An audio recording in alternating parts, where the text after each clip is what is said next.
Саламатсыз ба оқушы? Бүгінгі сабағымыздың тақырыбы қауіпсіздік ережесі, спринттік жүгіруді жетілдіру. Мақсаты: денсаулыққа кері әсерін тигізуі мүмкін қауіп-қатерді төмендету, сондай-ақ техника қауіпсіздігі бойынша техника қауіпсіздігінің күрделі мәселелерін түсіне білу. Жеңіл атлетика сабағында басты көңіл аударатын мәселе жаттығуларды орындау кезіндегі қауіпсіздік. Дене шынықтыру және спортпен шұғылданған кезде табаны резеңке аяқ киім кию керек.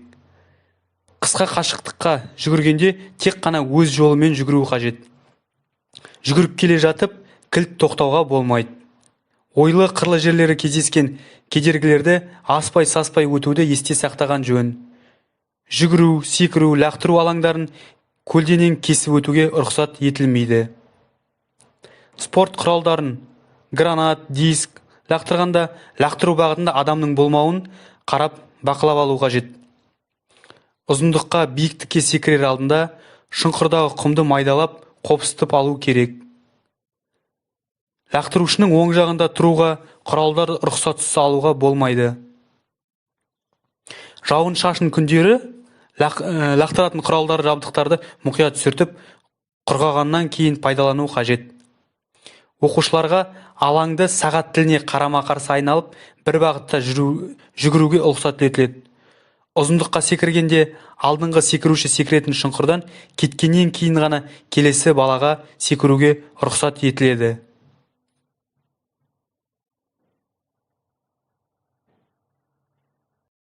Ойынның қауіпсіздік ережелері. Ойын басында даурығып айқайлауға болмайды, бірақ ойыншы әріптесіне белгі беруге болады. Ойынға төрешілік етушінің ескертпесін ойыншылар мүлтіксіз орындауы тиіс. Допты алып бара жатқан қарсыласты қуып жеткен жағдайда, оның аяғынан емес, допты теуі арқылы алуға болады. Төрешінің берген белгісін естіген сәтте ойынды тоқтату керек. Жүгіріп бара жатқан қарсыластың артынан келіп итеріп жіберуге шалуға болмайды. Доппа таласқанда қарсылас ойыншыны итеруге болмайды. Қандай жағдай болмасын, қақпашыға тиісуге болмайды. Дөрекілік жасау футболшыға жат құбылыс.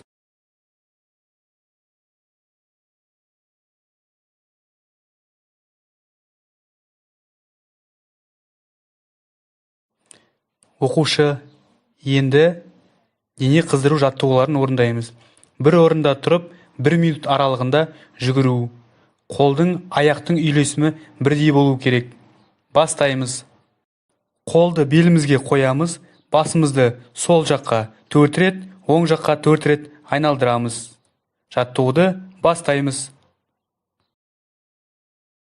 Келесі жаттығуымыз. Қолымызды иық буыннан жоғары қарай айналдырамыз. Жаттығуды бастаймыз. Қолымыз белімізде, аяғымыз иық деңгейінде, белімізді сол жаққа 4 рет, оң жаққа 4 рет айналдырамыз. Бір аяғымызды артқа созып, екінші аяғымызды тізе буыннан бүгіп жазамыз. Жаттығуды бастаймыз. Бір орында отырып тұрамыз, және жартылай секіреміз. Жаттығуды бастаймыз. Оқушы, төменгі сөре және 100 метр жылдамдыққа жүгіру тәсілін мына видеодан қарап қайталаймыз.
Сабағымыз аяқталды. Сау болыңыз.